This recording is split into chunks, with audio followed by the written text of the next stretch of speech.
السلام عليكم، هلا شباب، معاكم ليث شو. الكل يعرف ان الحين قايم في البرازيل اولمبياد، بس اغلبكم ما يدري وش صاير خارج الاولمبياد هذا. طبعا الكل يعرف ان البرازيل منتشرة فيها العصابات، منتشرة فيها عمليات السرقة، عمليات السطو، كل هذا موجود في البرازيل، حتى المخدرات والاشياء ذي. فتخيلوا الناس اللي تمشي برا الاولمبياد، اللي تتمشى في البرازيل، شوفوا ايش يصير لها حاليا. يعني العصابات مستغلة الناس استغلال غير طبيعي. يعني تخيل يسرقونك وانت وين؟ انت تمشي في الشارع، تخيل تمشي في الشارع كذا لحالك يسرقونك.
يعني والله وقاحة لأقصى درجة، وقاحة ما لها حدود صراحة. يعني هذول جايين بلدكم وكذا ومستضيفينهم ومدري كيف، يعني عبارة ضيوف عندكم، يعني لازم تحترمونهم شوي.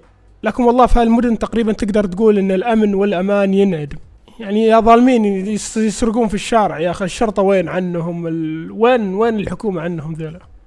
اغلبيتكم يربي حيوانات اليفة يمكن، مثل كلاب، مثل قطط. نفس الحال عند وانغ جوني، هذا الرجال عمره 71 سنة وعنده كلب. هذا الرجال اتوقع مجنون يعني في حب الكلب هذا، يعني يحبه لدرجة عظيمة عنده، يعني معظم الكلب، استغفر الله. تخيلوا قبل ما يموت كتب وصية لكلبه. الوصية تقول ان الكلب يورث كل اموال الرجال هذا. طبعا المبالغ اللي عنده 80,000 يوان، يعني حول 12,000 دولار. يعني تخيلوا كلب اخر شيء يورث ويصير عنده 12,000 دولار. والله بتعيش وبتشوف حياتك يا اخو، اقسم بالله شيء عجيب. يا ظالم تورث كلب بدل ما تورث عيالك، تورث زوجتك، تورث حد من اقاربك. لكن هذا حال الناس المجنونة يعني. المهم يا شباب، شكر لكم دعمكم القوي الصراحة، وشكرا على المشاهدة المقطع هذا، ويا ريت يعجبكم صراحة يعني. كان معكم ليث شو، ويلا سلام، بيس.